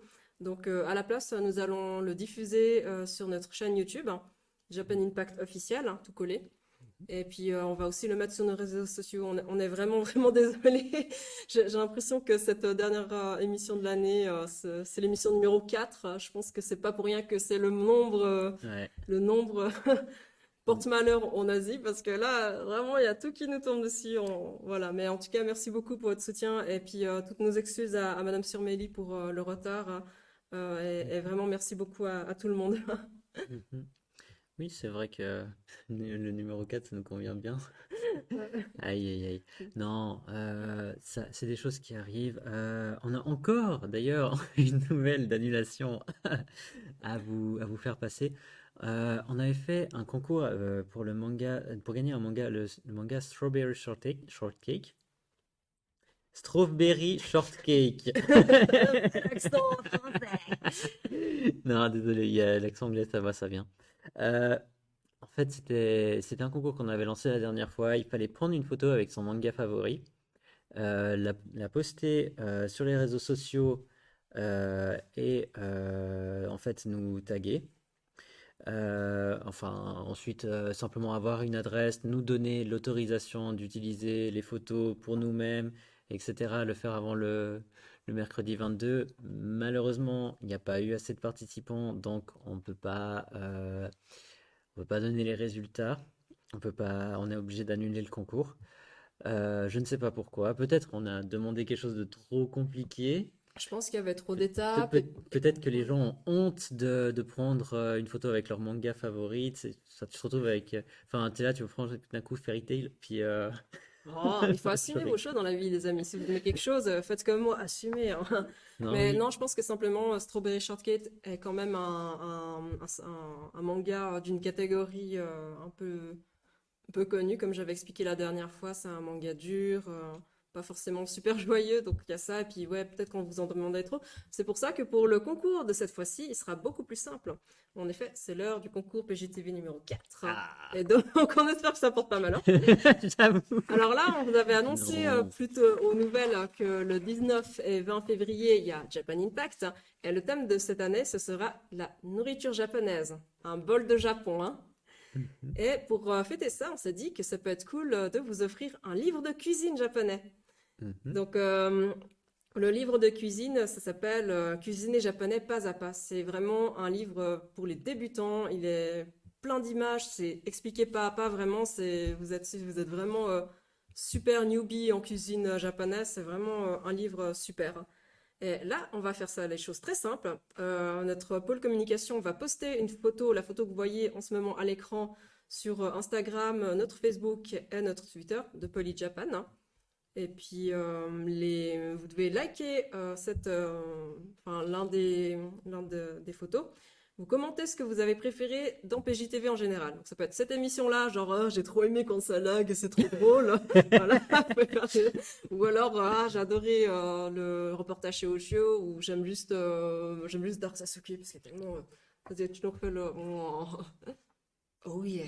Non. Voilà. Donc, dites-nous ce que vous aimez et puis on tirera au sort. Et là, vous avez 3 semaines pour faire ça. Et le dimanche 17 octobre à minuit, on arrête le concours. Et lundi, on tire au sort et vous serez averti du ou de la gagnante de ce concours. Donc, il y aura le livre à remporter plus aussi quelques petits goodies Poly Japan. Donc, on est bien d'accord. Un like, un commentaire, Voilà. c'est tout. Donc, Non, essayez. Voilà. tu likes, tu commentes, t'as 3 semaines. Voilà. Non, ça va. Je pense qu'on vous en demande pas trop. Hein. Ça va. Voilà, donc allez-y, profitez, et puis voilà quoi. Au niveau des sondages, je ne vois rien, ou bien est-ce que je regarde juste non, Mhm. alors je regarde juste. Hein. Ah, Pendant bah, ce temps, tu peux meubler en faisant ton Dark Sasuke. Merci beaucoup. Alors, est-ce que vous connaissez la culture japonaise? La culture japonaise est une culture très atypique. Elle mêle à la fois modernité et tradition. Non, mais C'est bon, franchement, c'est tu veux que je mette le quoi? Non, c'est bon, j'ai les sondages. Du coup, on vous a demandé quel était votre type de thé préféré, le thé vert, le thé noir, autre chose, le thé froid de la Migros. Voilà, ou que vous aimez pas le thé. Pardon. Alors, apparemment, il y a des masochistes parce que vous êtes 60% à ne pas aimer le thé et à comme regarder notre émission sur le thé. Mais c'est bien, il faut s'ouvrir à d'autres choses. Et, Très bien. non, c'est très bien. La curiosité n'est pas envie d'un défaut. Au contraire, ça nous permet d'ouvrir les horizons. Et par contre, 40% aiment le thé vert. Donc là, ouais, c'est votre émission. Hein. Et est-ce que ça veut dire que sûrement vous connaissez déjà Maruchan? On ne sait pas. Ou si vous y allez, mais en tout cas, on vous recommande. Mais merci beaucoup de participer avec nous. Mais c'est intéressant parce que je sais que dans le reportage sur Marucha, quand on avait posé la question au patron, ce que je voulais dire du coup, c'est que dans ce reportage, justement, je me souviens que le patron nous disait, oui, ben le thé japonais, c'est pas si facile à appréhender en fait. Et les thés chauds, même de base, c'est pas forcément quelque chose qui tient à toutes les langues. Je sais qu'au début, j'avais beaucoup de peine aussi avec le thé vert qui, pour moi, a un goût enfin, certains thés verts ont vraiment un goût assez prononcé, on va dire. Maintenant, ça va beaucoup mieux, mais je peux comprendre que tout le monde n'ait pas le goût pour le thé, en fait. Il existe des thés pour tous les goûts, donc si ça se trouve, il y en aura Mhm. peut-être un qui va vous plaire et comment tu dis, réconcilier. Vous Vous réconcilier, ah oui. réconcilier avec cette boisson millénaire, c'est une des premières boissons de l'humanité Voilà. quand même. Activer le goût umami, Voilà. le goût du Ouais, c'est ce plaisir. qu'il a dit, il nous avait dit, voilà. Voilà, c'est exactement ça. Mais oui, non, c'est un vaste monde donc à découvrir chez Marucha ou chez Kotonocha. Donc, Mhm. ensuite, on va passer à la dernière partie, juste avant de vous remettre justement la petite diffusion. Hein. Mhm. On va faire une anime review sur un manga animé sur le thé, mais c'est pas ce que vous allez croire. On vous passe le premier opening qui n'a duré que 3 épisodes pour des questions de droit. Enfin, c'est une histoire bizarre, mais je vous raconterai après. Mais bref, profitez bien de cet opening qui est juste incroyable. À toutes, hein. Hey, recoucou, du coup, qu'est-ce que vous avez pensé de cet opening? Moi, je l'adore. Donc, la petite histoire, comme je disais, c'est qu'elle est passée juste 3 fois. Parce que le chanteur principal, il avait enfreint la loi sur la possession et l'utilisation de marijuana. Et du coup, au Japon, dès que quelqu'un est un peu criminel, ben, c'est un peu genre dégage. Donc ils ont dû enlever malheureusement cette magnifique musique hein, et la remplacer par des choses un peu moins fun. Mais du coup, profitez bien. Voilà. Et là, on accueille 2 comités et ex-comités de Poly Japan. Est-ce que vous voulez vous présenter? Oui, je vais commencer. Salut, moi c'est Baptiste. Je suis le responsable projection. Vous pouvez me retrouver aux projections, parce que c'est moi qui les organise. Ouais. Voilà. Et il faut y venir tous les mercredis, une semaine sur 2. Les semaines paires ou les semaines impaires cette année? Les semaines impaires. Comme ça, on peut pas les perdre. Pardon. Continue. J'ai perdu. Alors, moi, c'est Ludivine. Je suis une ancienne comité. Je suis partie il y a 1 an et demi.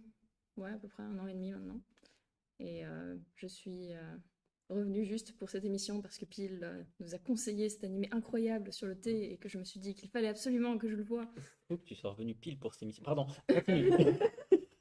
J'espère vraiment que tu parles pas assez fort pour que les gens t'entendent. Assume tes blagues jusqu'au bout. C'est faux que tu sois revenu pile pour cette émission. Voilà, et maintenant je passe l'année au Danemark, donc voilà, je suis effectivement revenue pour cette émission et pour Pile. Voilà. Du coup, là, on va parler de Hyugemono. C'est un animé, mais à la base, c'est un manga, n'est-ce pas, Baptiste, hein? Et oui, c'est un manga. Oui, comme beaucoup d'œuvres originales hein, qui sont adaptées en animé. Yugemono, c'est une œuvre de Yoshihiro Yamada. Et non, je le connais par cœur. Je n'ai pas besoin de regarder la page Wikipédia. Qu'il a commencé en 2005 dans le Weekly. Je sais plus. Tant pis.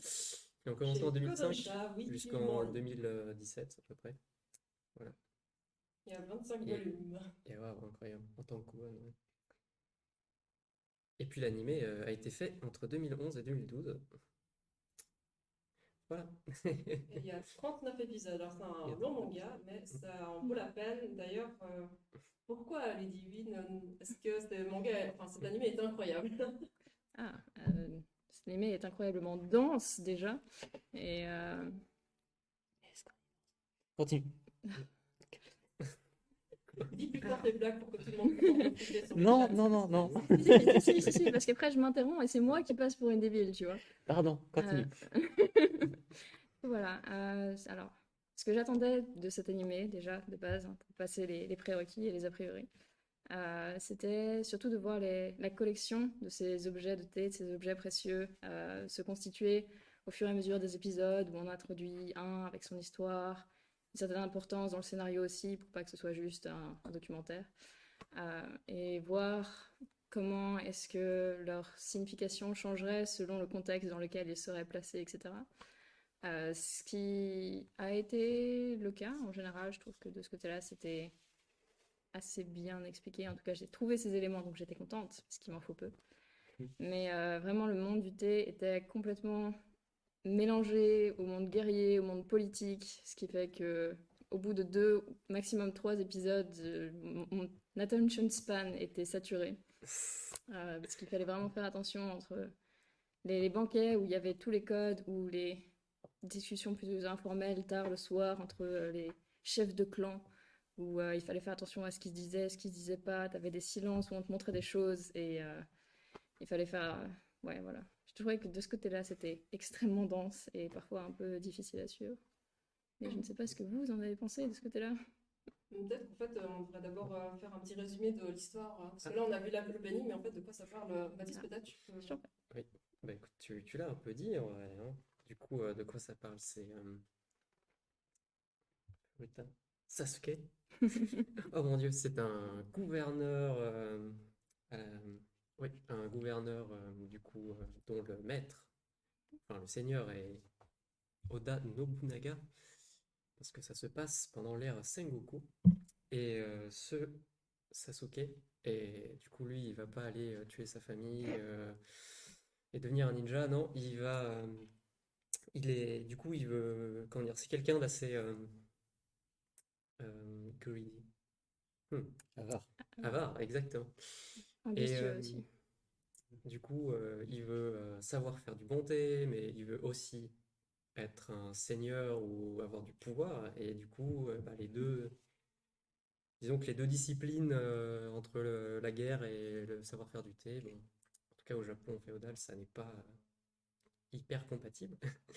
Et du coup, on va le suivre, mais aussi suivre comment dire, tout un récit historique où du coup, il va se passer des choses, des événements réels et bon, parfois un peu du coup écrits par l'auteur parce qu'il faut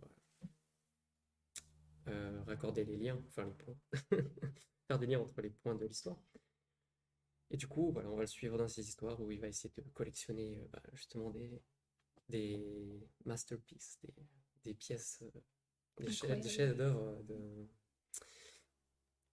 dans tout le Japon, pendant du coup les guerres qui participent ou tout ça. Voilà, ça parle. C'est vraiment un Steinen, et ce que j'ai trouvé difficile, comme tu dis, là, c'est vraiment tu dois vraiment avoir plein d'informations. Alors, à moins de connaître l'histoire du Japon sur le bout des doigts, et encore là, c'est vraiment une version romancée, hein. C'est assez difficile, mais je sais pas, et cet anime a un petit quelque chose de tellement différent de ce qu'on a déjà vu et lu que t'as envie d'en savoir plus. Et puis, ben, juste les gueules de Furuta quand il tombe sur un bol de thé, et je pense que un des sons que tu entendras le plus dans cet anime, c'est voilà. Mais ouais, ça m'a fait beaucoup rire. C'est vraiment les gueules du héros. Si vous tapez Hyugemono sur Google Images, vous allez voir une galerie d'expressions qui sont juste. Voilà. Donc, ouais. Et d'ailleurs, notre vrai Sasuke à nous, est-ce que tu as des questions? Toi qui ne connais absolument pas cette œuvre. Voilà, c'est exactement ça. Encore une fois, on me prend sur quelque chose que je connais pas.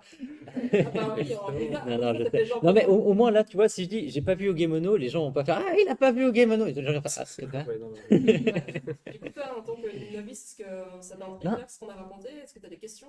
Alors, justement, enfin, je trouve ça très intéressant. De ce que alors, vous avez déjà dit que c'était dense, et en plus, c'était résumé, et c'était résumé d'abord, pas vraiment résumé, et ensuite plus résumé. Alors, de ce que j'ai pu en comprendre, bien sûr, moi, je vois quelque chose dans un Japon un peu féodal, donc on a dit l'époque Sengoku, hein. Je- alors, avec mes connaissances sur l'histoire du Japon en une leçon,5, euh, ça me donne quoi, les années. Non, je vais pas dire une bêtise. c'est 5500, Oh, j'aurais dit ça! début 1600. Incroyable, incroyable. Je te jure, c'est exactement ce que Ouais. j'allais dire. Voilà. Ça, Officiellement, c'est Après, c'est l'ère d'eau. 1467 à 1615. Et puis, Voilà. pour vous situer, c'est un peu à l'arrivée des premiers tu sais, Européen. ouais, les Européens, mais les religieux, là, comment ça s'appelle? Les jésuites, hein. Les Mhm. jésuites portugais qui amènent les armes à feu, le christianisme, tout ça. Et des super costumes. Qui me traumatise un peu dans ce Le anime, d'ailleurs. christianisme et des armes à feu, es-tu sûr qu'il n'était pas américain? Pardon. C'est plus tard, c'est plus tard. Voilà, mais donc dans cette période où ben, les différents grands clans de samouraïs se tirent dans les pattes pour essayer d'accéder au pouvoir et où l'empereur n'est finalement qu'une sorte de poupée symbolique plus qu'autre chose. Et justement, en parlant de symbole, c'est marrant parce que ben, on voit que Furuta, au début, il veut vraiment collectionner des trucs de thé. Et c'est marrant, tu te dis, comment ça se fait qu'un tout petit objet puisse avoir autant de valeur? Et ben là, on se pose la question de l'esthétisme, du prix de l'art. Là, en plus, il y a eu Art Basel dernièrement avec des trucs bizarres comme d'habitude. Enfin, je trouve que c'est intéressant. Puis il n'y a pas l'animé, il va pas dire genre l'art c'est ça ou la beauté c'est ça. Enfin, vraiment, on se pose des questions en même temps que les personnages. Ils sont pas parfaits, ils sont pas tout vilains. Enfin, plus on découvre un peu, plus on voit qu'ils ont des aspérités qui sont très humains. Oui, ouais, ils sont. Mais Voilà. L'histoire en elle-même, elle racontait. Enfin, il y a, pardon. Il y a, c'est sûr, tout ce côté historique où on te lance plein de noms d'époques et on change 5 fois de lieu dans un seul épisode. Enfin voilà. Mais l'histoire en elle-même est vraiment racontée du point de vue des personnages, de leurs aspirations, de leurs vices aussi parfois. Du coup, ouais, je pense que c'est comme ça que tu accroches à l'histoire. Donc ne t'inquiète pas si tu ne connais pas l'histoire du Japon, moi non plus. Mais justement, c'est ça qui est intéressant, parce que pour quelqu'un, pour un néophyte, quelque part, qui connaît pas, bon, qui a quelques idées sur l'histoire du Japon, mais pas plus, qu'est-ce qui va m'apporter finalement cet animé? Et ben, je vais pas te mentir. À chaque fin d'épisode, tu vas aller sur Wikipédia, les noms, et rechercher des trucs. Parce que c'est chaque épisode a au moins son petit rabbit hole. Mhm. Genre rien que bah justement les jésuites et tout, c'est Ouais. c'est une histoire assez incroyable là-bas.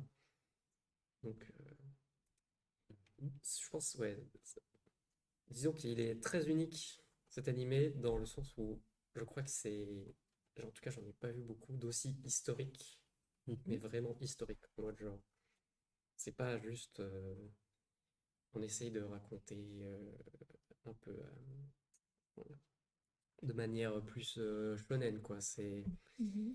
C'est presque une reconstitution voilà quoi, genre sur Arte.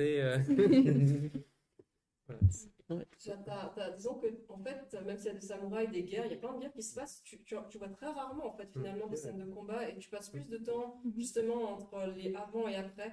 Et la cérémonie du thé, moi, je ne le savais pas, mais apparemment, c'était un truc qui était très, très, très important dans le code du samouraï. Ça leur permettait de se concentrer avant les grandes batailles, de se réunir entre chefs de clan et de discuter de choses importantes.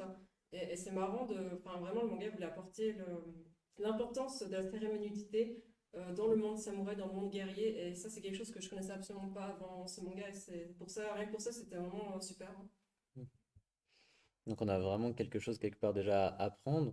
En plus, c'est vrai que personnellement, je suis un peu blasé de plus en plus des mangas style Shonen Jump. Ouais. Oui, alors les codes, bien sûr, à chaque fois ils arrivent à faire quelque chose avec les codes du manga shonen, mais bon, au bout d'un moment, je trouve que ça commence à gentiment s'épuiser pour un lecteur qui est depuis longtemps et qui a aussi un peu vieilli. Un peu.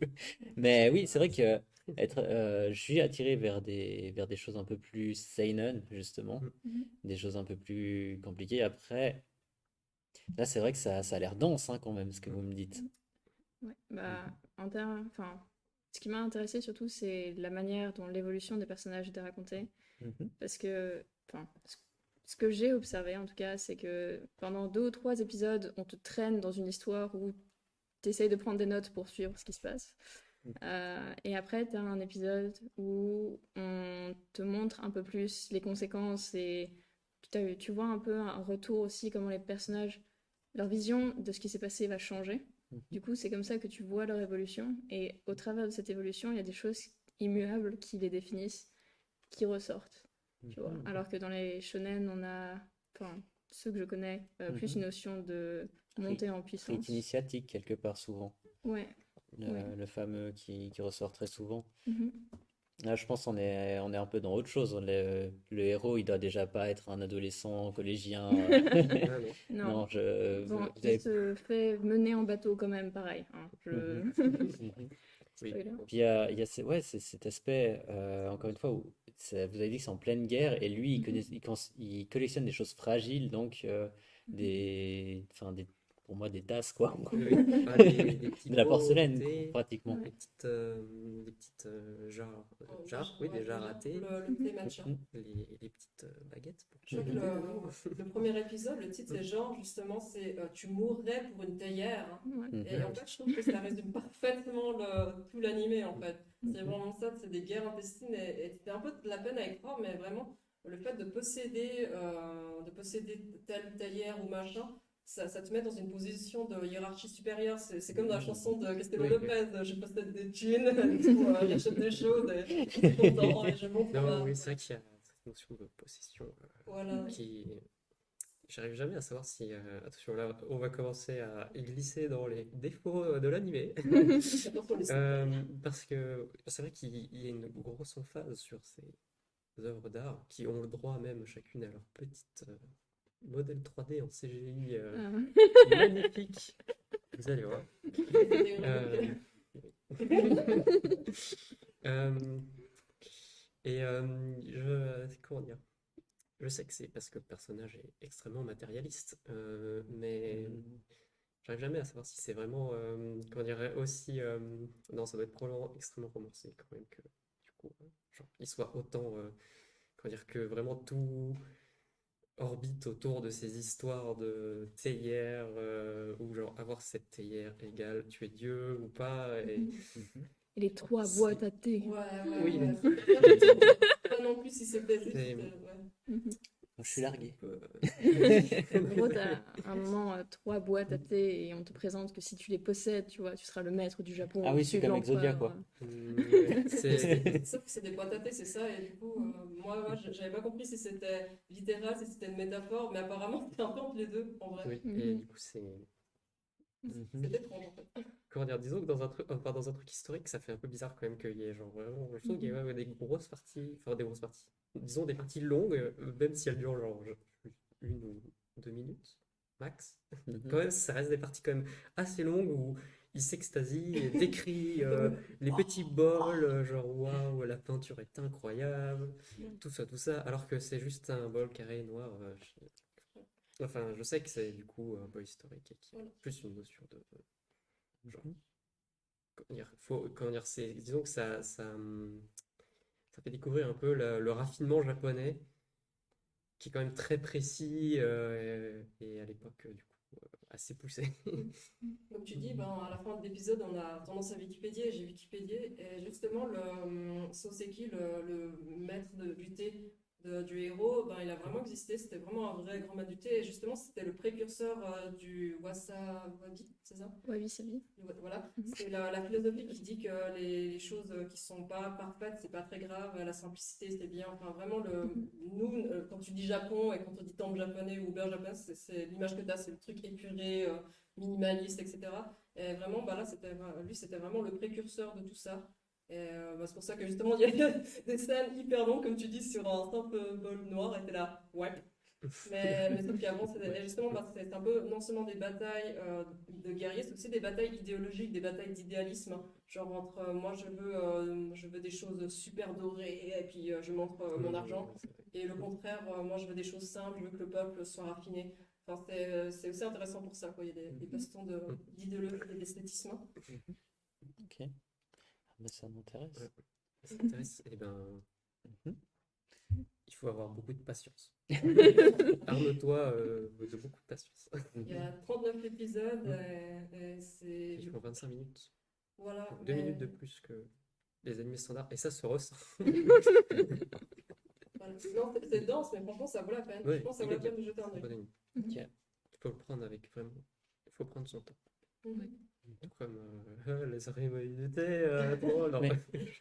D'ailleurs, un truc que j'aime un peu étonné, ouais, c'est d'habitude, tu sais, dans les mangas, ils sont assez pédagogiques, ils t'expliquent comment fonctionne ci, ça. Oui. Là, c'est non, là, c'est vraiment, Ouais. tu es Tu vois le japonais. fou dedans. C'est pas de l'autre Et jour. puis, c'est vraiment, voilà, ben, tu te laisses vraiment imbiber de cette expérience sans guide, en fait. Hein. En fait, ouais, t'apprends Et- un peu en regardant. Mais du coup, c'est assez intéressant, c'est une manière différente de consommer de l'anime, je trouve. Je sais pas ce que t'en penses, Laëlle, hein. Ouais, je suis d'accord. Après, pour rebondir aussi sur ce que Baptiste disait avant, ça fait que parfois, quand on te montre le bol noir et on trouve que c'est incroyable, mais que 3 épisodes plus tard, on te montre un bol vaguement rougeâtre et que là, soudainement, il est pas incroyable, bah tu comprends pas pourquoi. Parce que pour toi, c'est le même style de modèle vaguement 3D. Mais donc, oui, il faut potentiellement le regarder plusieurs fois, je sais pas, pour comprendre, ou en tout cas avoir une approche active de cette culture, si on veut ne pas perdre 2 minutes sur 25 à chaque épisode. Mais c'est intéressant parce que je retrouve beaucoup de marques qu'on retrouve quand même ailleurs dans pas mal de mangas. Enfin, comme vous dites, l'exaltation devant quelque chose, je veux dire, Ah oui. les mangas de cuisine, les mangas de Mhm. sport où le temps s'arrête pendant une passe. Ouais. Enfin, Allez, à côté, je vais te dire peut-être que. Ouais, je vois ce que tu veux dire. Genre, quand ils font mais Oumaï et puis ils parlent voilà, de mais la il y a, bouffe y a et. pas forcément que ça aussi, à part le fait que, effectivement, d'habitude, c'est très expliqué toujours dans les mangas, mais il y avait d'autres choses que vous aviez dit. Mais toi, tu voulais. Justement, Vas-y, vas-y. sur ça, je pense que justement dans cet animé, il y a quand même une certaine subjectivité sur le truc. Comment ça? Et bah, justement, quand c'est que ça dit sur des bols, Mhm. souvent, genre, je trouve que souvent il y a peut-être un personnage à côté pour dire, genre, qui comprend pas trop et tout. Mhm. Souvent il y a ça. Bah, du coup, Sasuke est souvent qui est avec son maître, qui du coup apprend et du coup il voit pas, il comprend pas et ensuite du coup genre, il essaye de comprendre et parfois il explique un peu quand même le pourquoi du comment. Je sais pas pourquoi ça me rappelait un peu mes cours d'art au gymnase, quoi, d'art moderne, donc, hein. Et Mhm. c'est un peu la même approche, c'est genre on t'explique, mais on t'explique pas, enfin, c'est quelque chose que tu dois expérimenter et il y a énormément de subjectivité et c'est ça que j'ai bien aimé d'une certaine manière parce que d'habitude les mangas c'est vraiment là il est méchant, là il est gentil, bon là il y a le méchant qui va devenir gentil mais tu le devines, n'est-ce pas Dark Sasuke? Mais là vraiment tout est gris et ils ont chacun leur idéaux et puis il n'y a pas de bien ou de mal vraiment, enfin en ça c'est cette complexité qui fait que ça rend l'animé très intéressant de mon point de vue au niveau psychologique, hein. Et puis bon, à nouveau, pour moi, c'est vraiment les tronches du héros qui je meurs à chaque fois, c'est trop drôle. C'est la cerise sur le gâteau. Ouais, moi, c'est le truc qui me faisait peur au début, que ce soit juste un truc humoristique, parce que le premier épisode joue beaucoup sur la carte comique, mais à partir du deuxième, ça devient sérieux. Ok. Du coup, c'est pas humoristique parce que ça m'a pas donné l'impression que ce soit humoristique De tout ce que temps vous en avez dit. temps, mais c'est Ouais. plus Ok, c'est plus une question de ridicule. d'accord. Et Que- par rapport à quelque part à la morale de l'animé, on est sur quoi? À la fin, il meurt. C'est vraiment, Ça, c'est souvent, pas- comme je disais, ça reste très gris. C'est très gris. Ouais, pour moi, c'est Et très gris, et puis les gens, ils ont ça... leur ambition.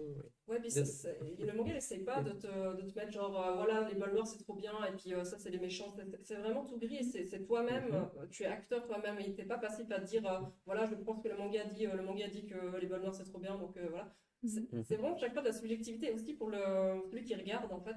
Et c'est pour ça que c'est vraiment un anime que tu dois regarder de façon active, hein. Tu peux pas le regarder en mode comme ça avec des chiffres, ça, tu vas rien comprendre, tu vas rien kiffer.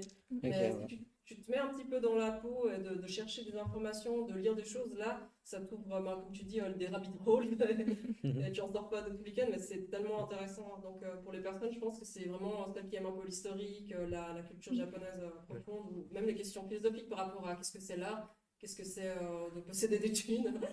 Et voilà.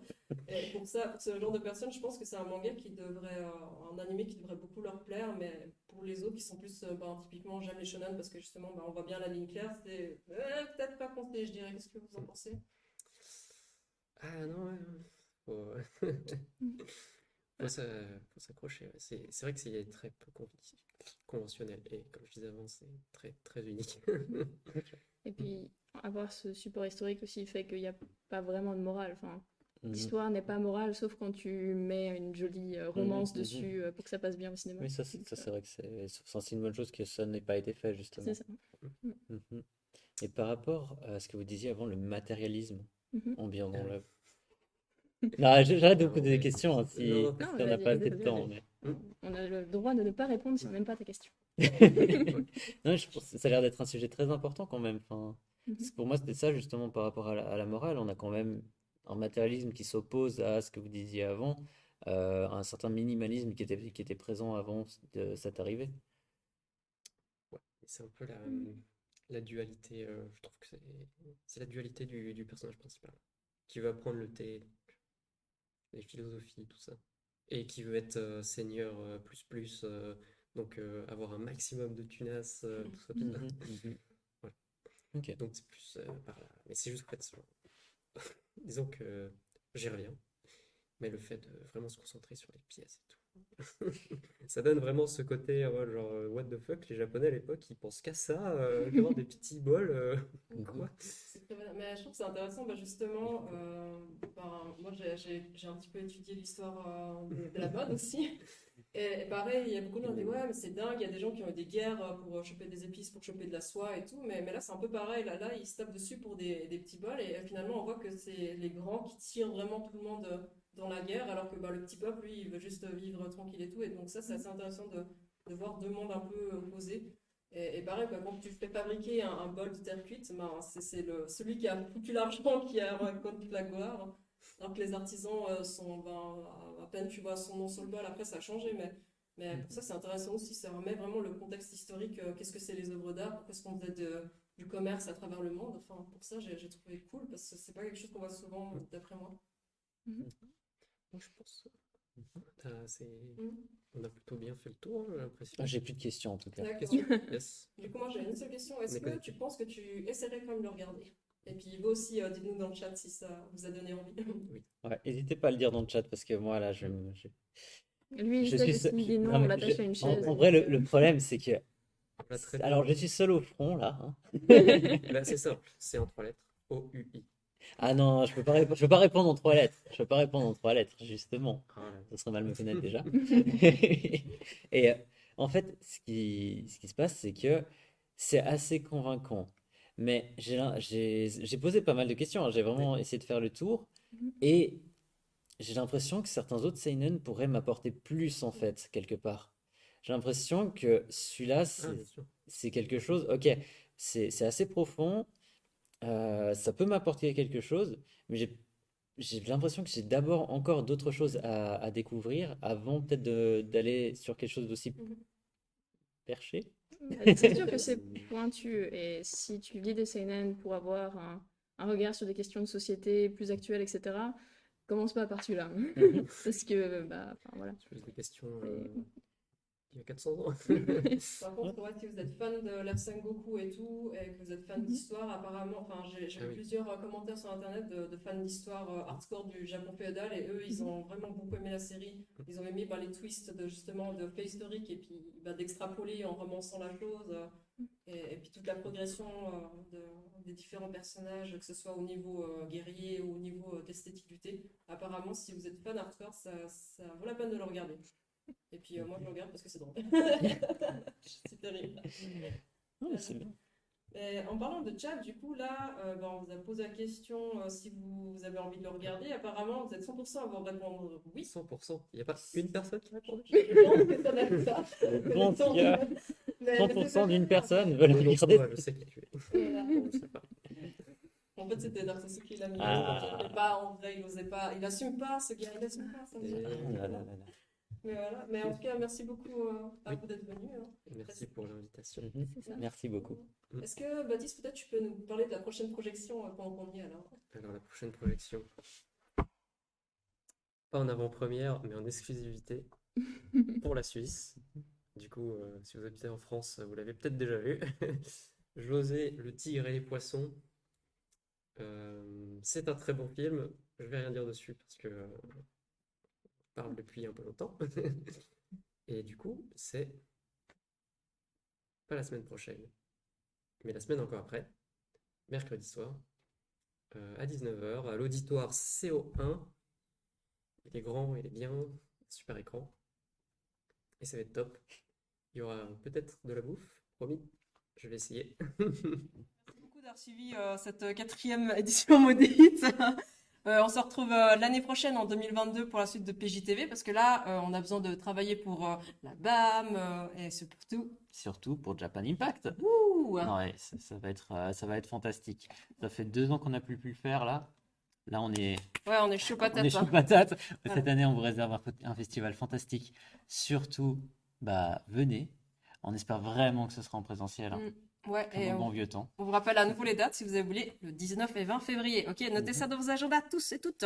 Mhm. En attendant, je tiens à remercier tous nos intervenants, donc Natsumi Surmeli de Kotonocha, Madame Hirose et Monsieur RL de Marucha, et puis aussi plein d'autres gens. Alors, on a à remercier la Géopoly, le PFL, la régie, la déco, la com, les comités et bien sûr vous tous. Merci de nous avoir suivis Et jusque-là. surtout merci à toi. Ouais, c'est un super régimentaire. Un super régie. Merci, hein.